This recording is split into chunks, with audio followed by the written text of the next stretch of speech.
This what we call the proof of mental dictionary. If we talk about mental dictionary, actually this is what we call, Anda pernah mendengar Chomsky? That's what we call the idea of Chomsky. Pernah mendengar nama Chomsky? Pernah, Mem. Pernah. Mem. Linguist. YouTube, Mem. Beliau juga pembuat buku. Penulis buku juga, Mem. Chomsky itu bergerak di bidang apa? Linguistik. Okay, that's great. Are you sure that he's still in linguistic? Sekarang udah mengarah ke politik juga, Mem. Sama sosialisme.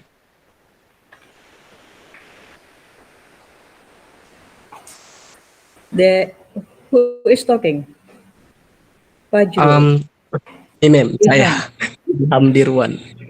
Okay, Ilham. Thank you. I will use to define after this. Yes, it's true. Kenapa tadi saya tiba-tiba lompat ke Chomsky? Because it's mentioned about mental dictionary. Setelah kita kan mengarah ini ya, tentang apa sih yang disebut dengan mental dictionary, buktinya apa? One of the research mentioned that children, let's say, can master, quote unquote, how many words? Atau pertanyaan gampangnya begini, kita dengan umur sekian, Anda dengan umur sekian, kira-kira berapa berapa leksikal yang bisa Anda ketahui, berapa kosakata yang bisa Anda gunakan? Can you answer it?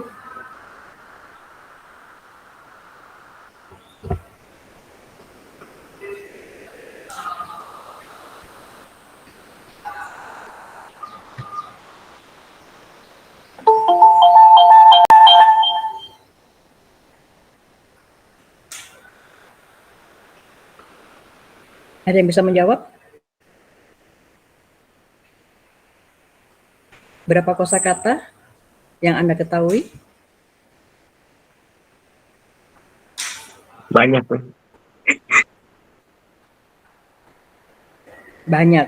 Seberapa banyak? Mungkin sekitar 30.000 sampai 50.000, Mem. Tergantung 30.000 seberapa banyak kita membaca. Tergantung seberapa banyak saya membaca. Okay. I have green background.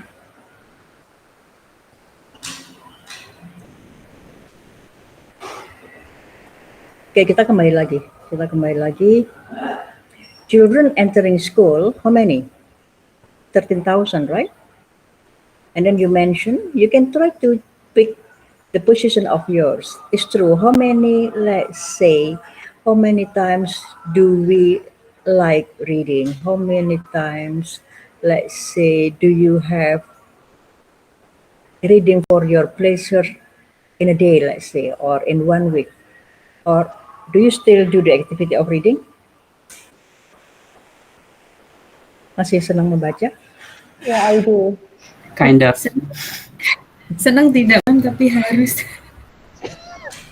Kewajiban kayaknya, Mem. Kewajiban. Jadi kalau tidak diwajibkan, tidak membaca. Ya, Mem. Sometimes. Gak apa-apa ya, itu jawaban yang tulus. That sincere reply.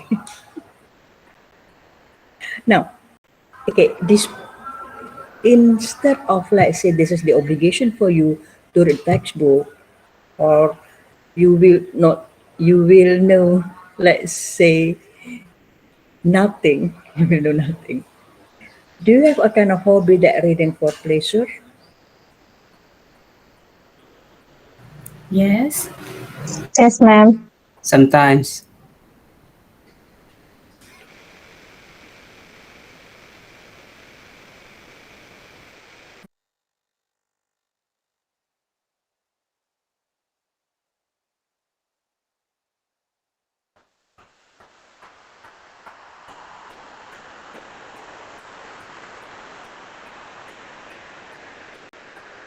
Berapa buku kira-kira? Selain textbook ya, selain kewajiban. Al-Quran, Masya Allah.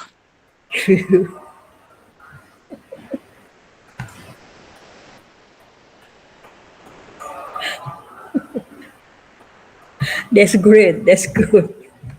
One day, one juice, ma'am.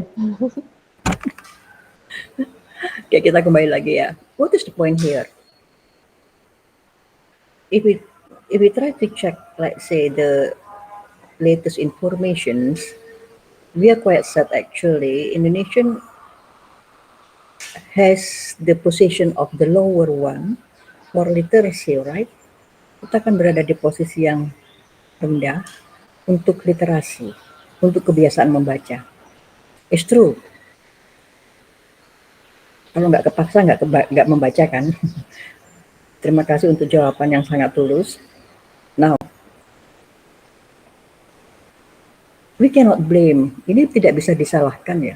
I mean that I don't blame you. You don't blame me. That's the condition. That's the situations. Because we are in the era in which that we are all here, quote unquote, in the world, in the place in which after the Second World War, right?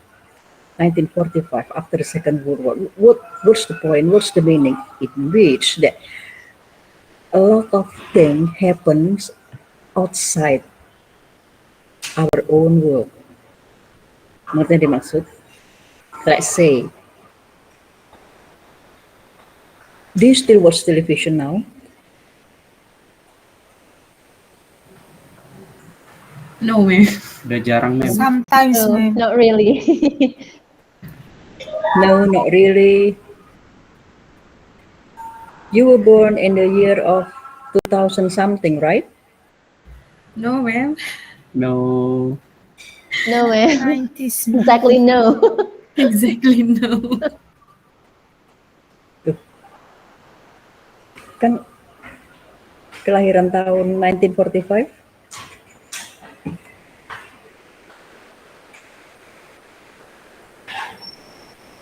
What is the point of my question? The point of my question is actually when we have our own independence, the world outside, I mean the other continent, not in Asia, they have what we call industrial revolution in which they have what we call televisions. It was, ada yang tahu kira-kira TV itu ditemukan kapan? Nggak ada, Apa, Mem? Bos. Tahun berapa televisi ditemukan? Bu, ini ngomong apa sih Bu? Udah mesti kok dengan televisi? Televisi saya nggak ada di rumah.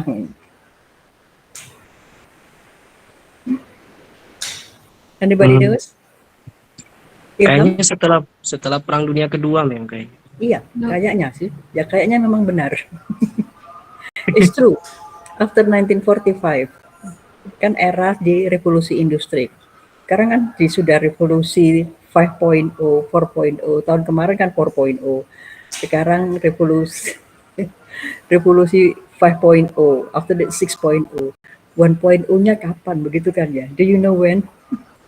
Bisa ditanyakan ke Ilham. Ya kita lanjut. Ini apa hubungannya dengan linguistik? Kok muter-muter? Sebenarnya putarannya tuh banyak, Mbak, Mas. Tergantung kita mau muter yang mana. Teman Anda ada yang namanya Fajrul Junu? Ada, Mem. Ada, ma'am. Oke, kita lanjut. Thank you Ilham for the response. Yes, it's true. After 1945, in 1960 something, what is the point actually? Before television was founded, they all have what we call the obligations that make the habit of reading. Jadi kalau Anda perhatikan baik itu di katakanlah di movie ya, di film-film atau di TikTok atau di YouTube, any social media, mesti kan kita dibandingkan. Oh kalau orang Konoha, Konoha, I'm sure that you know the meaning of Konoha, right? If you are at social media, kalau menunggu begini, kalau yang di sana menunggu begitu. Katakanlah for Western, they are waiting and reading. Ya memang bukan salah kita. Because when we were born, all those around us actually has already within us. Pada saat kita ada, itu kejadian luar biasa kan sudah ada di sekitar kita ya. Di luar dunia dalam tanda kutip, di luar dunia kita. Mereka punya kebiasaan membaca, mereka punya kebiasaan bla bla bla bla. Saya sangat tidak setuju kalau kita dibanding-bandingkan. Karena apa? Yes, it's different. It's totally different. What's the point then? Kembali ke televisi. Jadi pada saat era televisi ada, itu era orang tua Anda ya, saya sepertinya. Jadi kita terbiasa menjadi penonton, viewers, in which is passive, right? But then we are in the, let's say, at the school age, we have to have what we call limit that kind of habit. No, we try to be back. Kenapa jadi kebiasaan membaca rendah? Banyak faktor. Nah, apa hubungannya kebiasaan membaca dan linguistik kontemporer, Bu? This is very interesting. When we mentioned about Chomsky, Ilham also mentioned that she was in linguistic, still in linguistic, but now, yes, he is also active writing about politics. It's true. Now, if we play with the words actually live. The smallest unit of meaning, that's what we call morpheme. That's the definition of word for what we call common people. Masyarakat awam kan mengetahuinya kata ya. Tapi karena Anda mahasiswa S2, Anda harus mengenal apa sih makna kata itu. Kata adalah morpheme. Morpheme itu apa? That's the definitions by the text, by the book, right? Now, how come that this word is very essential to human life? In our surrounding, we all know, let's say, if somebody or someone play with the word at social media, for example, to be buzzer, or let's say produce the word which contain some harassment, they have what we call the law, right? Karena kata banyak konsekuensinya kan ya.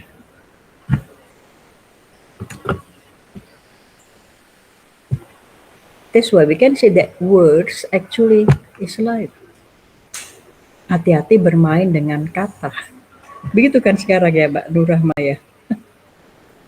Kata itu apalah? Definisi kata tadi sudah kita bahas. Nah, Anda semua menguasai kata di kisaran ini.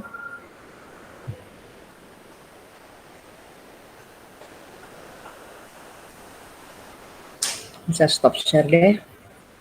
Bentar.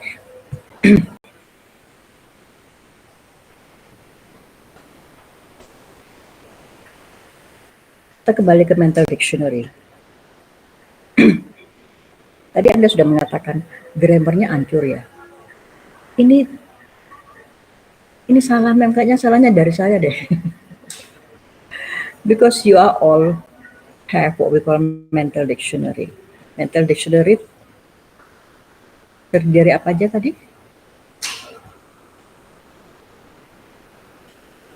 Pronunciation, Pronunciation. spelling, sama satunya lagi, saya lupa mem. Grammatical maybe, apa bars tuh? Boleh minta tolong nggak ditambahin? Catatan. Okay, I will share it once more for you.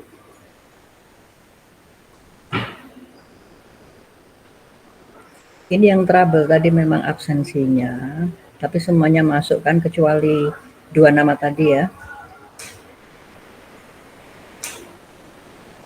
Mem, maaf Mem, barangkali apakah tadi Rafida Mumtaz sudah di presensi ya Mem? Rafida sudah. Ya, baik, terima kasih Mem.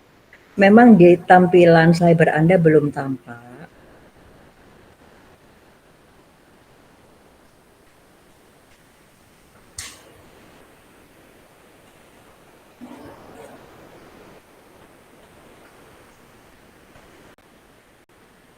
Okay, mental dictionary actually contain the following information. Number 1 is pronunciation. Number 2, meaning. Number 3, spelling. And number 4 is grammatical category. I will try to share.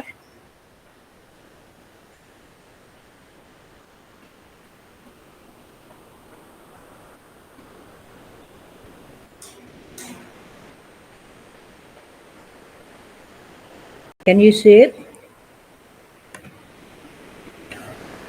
Ya, ma'am.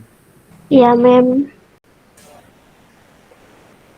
Jadi kenapa tadi Anda bisa dengan sukacita, dengan ceria, memasukkan beberapa kata? Because you have what we call mental dictionary. Nah, mental dictionary itu terdiri apa saja? Dan berapa kata? Tadi kan sudah ditampilkan ya. It consists of, for your mental dictionary, for our mental dictionary, pronunciations, meaning, spelling, and grammatical category. Now, for the learner of foreign language, when we try to speak, let's say in English or in Japanese, sometimes we feel hesitate, right? Ini kira-kira pengucapannya salah apa enggak sih? And we feel hesitate. For Indonesian learner who speak English, they're quite what we call careful in producing words. Why? Because we are really aware with what we call grammar. Tadi kan sudah beberapa yang mengatakan, aduh grammarnya begini, aduh grammarnya begitu. Yes, we are all the product of the rule in which that grammar is very important.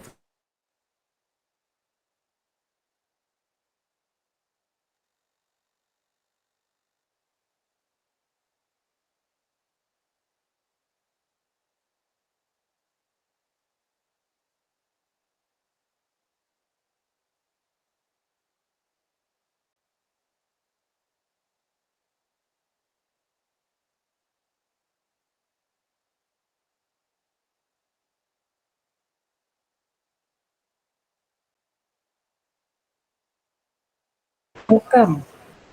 Because of the policy. Kembali tadi ke pendapatnya Ilham ya. Karena berkaitan dengan politik, berkaitan dengan rule, policy. In Japan, in the early of 1980s, 1990s, English was forbidden to be shown or to be at the public space. They only speak Japan, they only speak Japanese. So that's why after that, their English, let's say, is not much better than ours. Buktinya apa? Kakak kelas Anda, senior Anda, ada yang muridnya orang Jepang. Kalau nggak percaya, cek aja. You can check the history. You can check the, let's say, the issue, what happened actually with Japan for English issue. Sehingga apa? Grammatical kategori mereka yang tidak, katakanlah, mendapatkan bahasa asing pada periode tertentu, they are not aware. Ini dibolak-balik kok sama aja ya. Tapi kalau Anda tadi kan berbeda. Dibolak, dibalik, loh ini kok begini ya, ini kok begitu. Because you all what we call mental dictionary. Dan mental dictionary itu dari mana? Ya dari pengalaman pendidikan sebelumnya.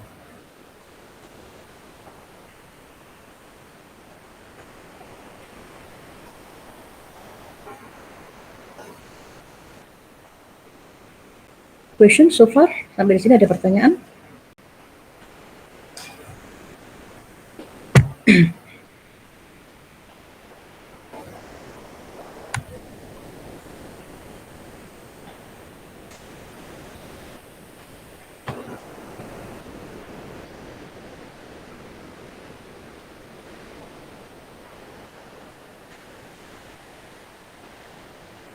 Saya ada pertanyaan, Mem.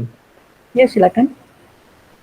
Ini kan tadi jelasin kalau seseorang itu menerima sebuah bahasa ataupun kosakata ketika dia misalkan berada pada lingkungan-lingkungan yang menghasilkan sebuah pengalaman, menyerap beberapa kosakata yang ada di sekitar di mana orang lain berbicara, berkomunikasi. Tapi yang mungkin saat ini yang banyak menjadi overthinking saya, gimana sih kalau misalkan ambil contoh misalkan manusia itu tinggal sendiri gitu di dunia dan tidak ada manusia lain, itu apakah bahasa itu akan bisa tercipta ya, Mem, kalau misalkan seperti itu? Karena kan tidak ada manusia lain, dia tidak bisa melihat bagaimana proses komunikasi itu bisa terjadi karena yang tersisa dialah manusia sendiri gitu. Kayak gitu sih, Mem.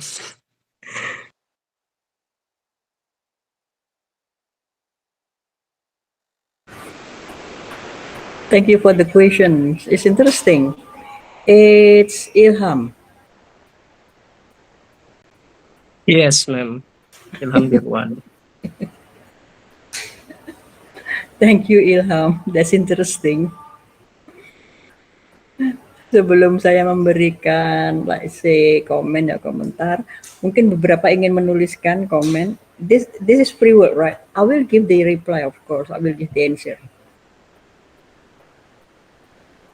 Atau ada pertanyaan lainnya? Kita menunggu pertanyaan lain juga. You can speak up or write down at the chat box.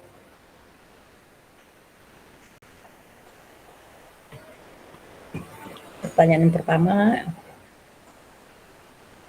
bagaimana kalau seseorang itu sendiri, begitu kan ya Ilham ya? Yes, Mem. Karena katanya Kemudian, Noam Chomsky, manusia itu dibekali yang namanya innate capacity gitu untuk bisa menerima bahasa. betul.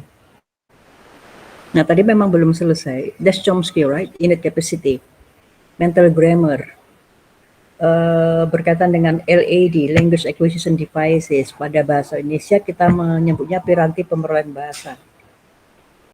Sebenarnya itu teori yang mengkontraskan teori behaviorisms. Chomskyan kan ya? Chomskyan tidak sependapat dengan behaviorisme. Anda mendengar istilah tersebut? Pernah mendengar behaviorisme pada bahasa? Pernah. Iya, Mem. Pernah. Pernah. Can you give the example? Behaviorisme itu yang apa ya, kayak kebiasaan yang terbentuk dari lingkungan sekitar. Jadi seperti kita berkomunikasi, kosakata yang kita gunakan itu dipengaruhi oleh lingkungan sekitar gitu. Kayak gitu behaviorisme. Okay, that's one of the basic concept. And then, what is actually the actual activity or the actual realization in which that we study foreign language, in this case English, in a class. Misalnya, contohnya yang konkret di kelas bagaimana? Kalau kita mengacu pada behaviorisme.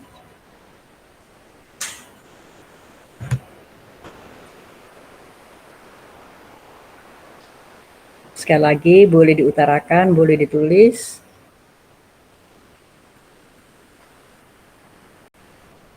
Itu seperti pembiasaan, misalkan saya dari jurusan sastra Inggris di BEM, terus dosen nuntut untuk berbicara pakai bahasa Inggris di kelas untuk bisa lebih fleksibel gitu dalam berkomunikasi menggunakan bahasa Inggris. Contohnya itu kayaknya behaviorisme.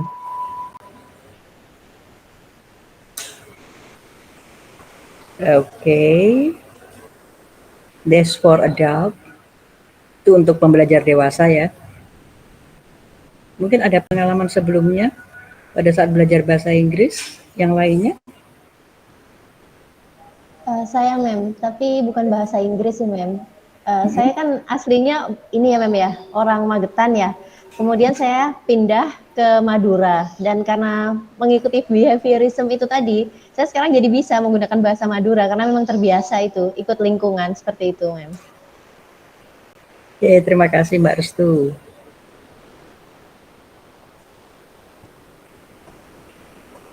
Di sini ada yang bekerja sebagai pengajar? Saya, Mem. Mbak Restu juga? Iya, Mem. Banyak sepertinya, Mem. Iya, Ada Mas Mas Dimas Dimas, Immanuela ada- Dimas itu juga, Mem. Oke, Mbak Nur Rahma juga, Mem. bisa diberikan komentar, mungkin bisa di chat box sebentar kita menunggu azan ya.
Okay, we are back. Kita kembali lagi.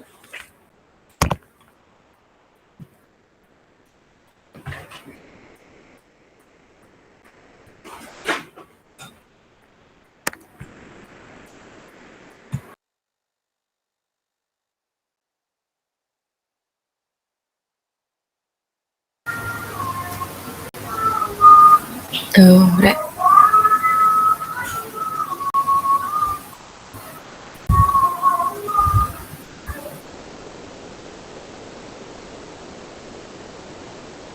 Oke, pertanyaan tadi menarik.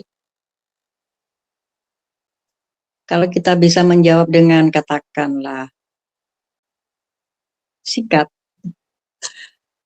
Are you familiar with, let's say, the old movie that's called in bahasa Tarzan? Dulu pernah ada kan ya? Ada beberapa versi. Are you familiar with that? Yes, ma'am. Ilham pasti bertanya-tanya, Mem, jawabannya kok sangat singkat.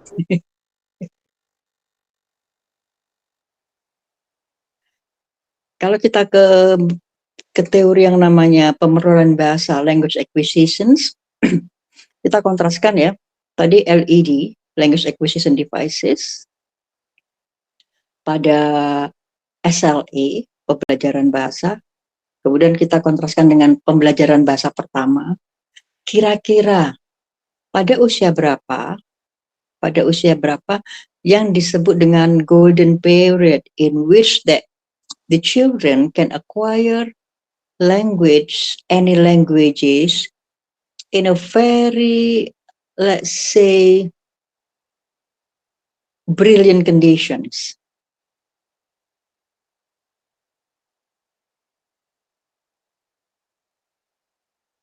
Kita mengulang sebentar ya, mengulang sebentar. Ilham, kira-kira masih ingat? Kayaknya itu di atas. Apa yang disebut dengan golden period?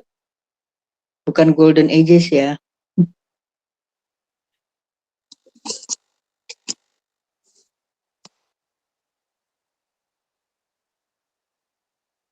Usia berapa? Di mana 2 sampai 7 LED? tahun, ma'am. 2 sampai 7 tahun. Ya, Barstu. 2 sampai 7 tahun, ma'am. 2 sampai 7 tahun itu satu pendapat yang mengatakan. Pendapat yang lain mengatakan 0 sampai 5. Memang ada beberapa pendapat, ada 2 sampai 3 pendapat di sini. That's what we call golden period, right? Di mana si anak tersebut bisa memperoleh bahasa automatically. Gampangnya kan yang sering menjadi kontroversi bahasa iklan. Bahasa iklan yang tiba-tiba bisa diimitasi, bisa ditirukan oleh bocil-bocil tersebut tanpa sadar. Begitu kan ya? Kalau Anda mengamati tersebut. Nah, sekarang pertanyaan Ilham, Bu, bagaimana kalau hidup sendiri? Begitu ya Ilham ya? Ya, Mem. Ilham masih di sini? Masih, Hidup Mem. sendiri itu di mana? Di mana, Nak? Enggak, Mem. Di hutan, di Kedengeran suara sungai, di awan?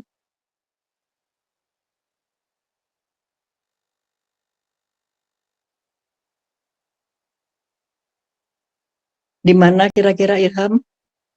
Halo? Halo, Tes. iya semuanya masih di sini. Oh, iya.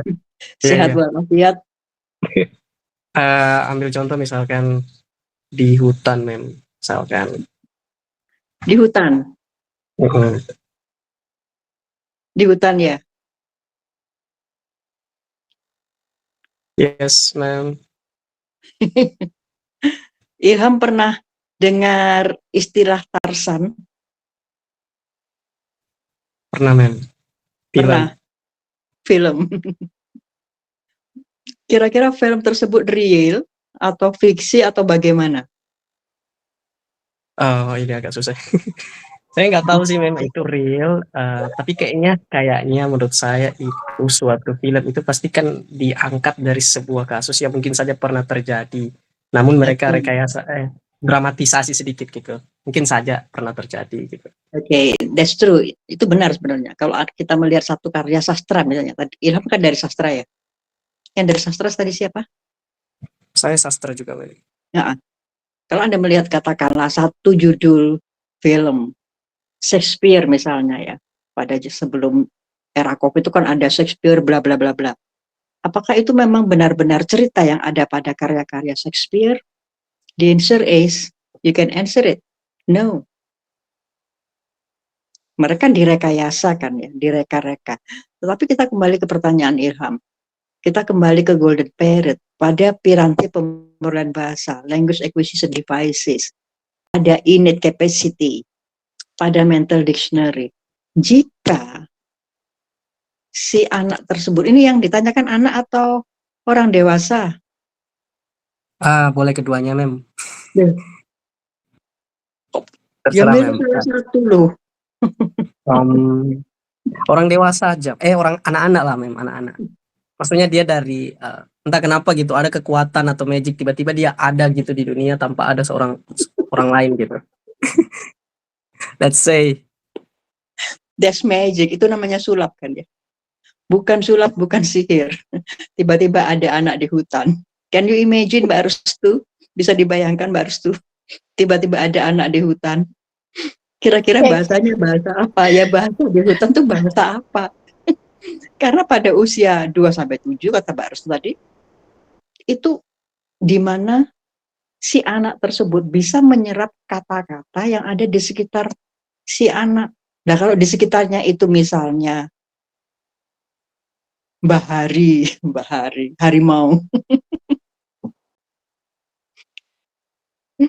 atau let's say they only hear like the sound, right? Automatically she or he will produce the same sound. Kalau tidak percaya saja, cara kita berbicara, misalnya cara Ilham berbicara, secara fonetik, itu kira-kira mirip siapa? Your father or your mother? pertanyaannya apa tadi, Mem? Bisa diulang? Capek. Saya aja, Mem. Saya mirip ibu saya, Mem. Oke, terima Dominannya kasih. Ini Mbak Restu tadi ya? Iya.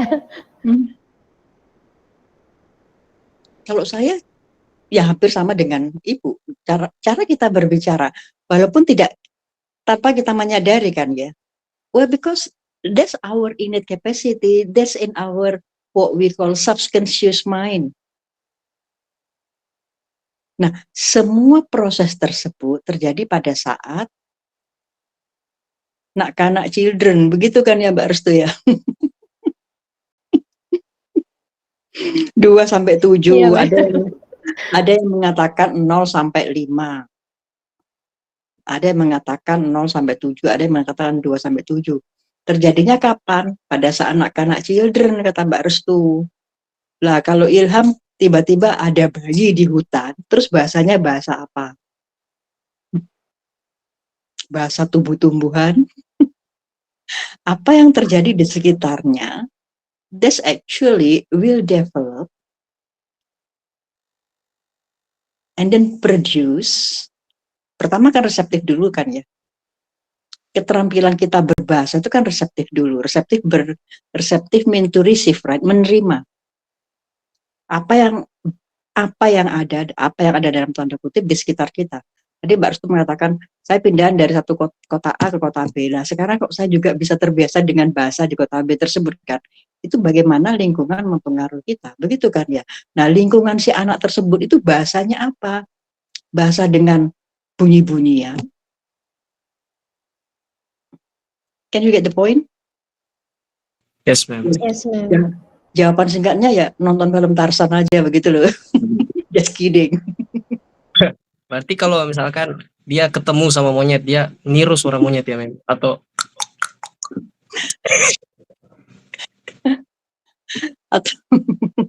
kok kasihan ya sendirian di hutan loh. Ya Allah.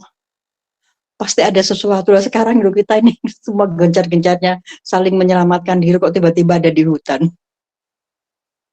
So, thanks to God, kita semua bersyukur, semua dalam keadaan normal ya.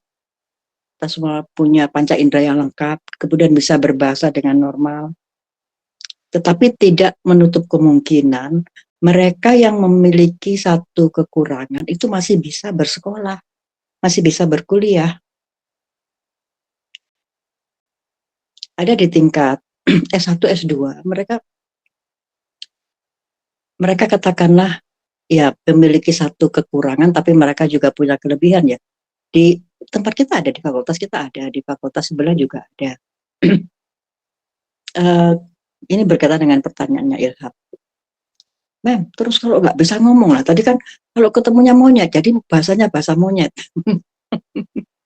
Sekarang, kalau tidak bisa mendengar, bahasanya bahasa apa?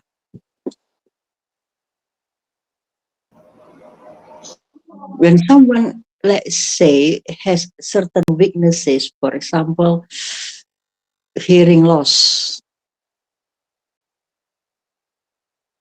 bahasa isyarat kan ya? Menggunakan gerakan tangan, Mem. Betul, betul Mbak Fitri ya, menggunakan bahasa isyarat. Isyarat like this, this, this.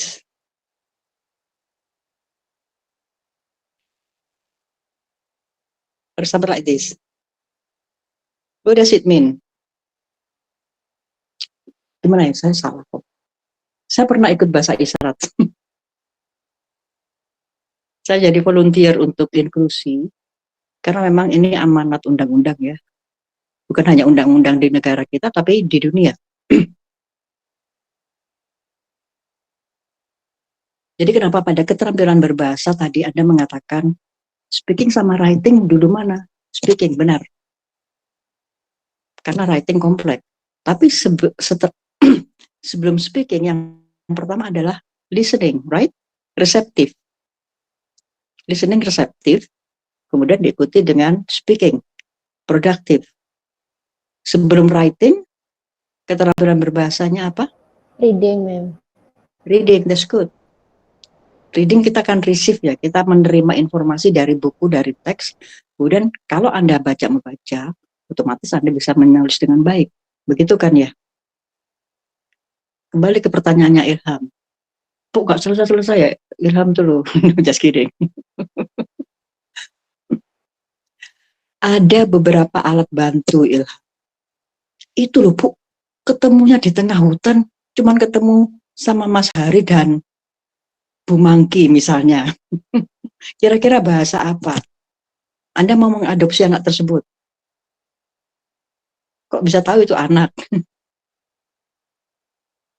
Kembali ke tadi pernyataannya Mbak Restu, pindah dari kota A ke kota B. Bahasa bisa dibentuk dalam tanda kutip.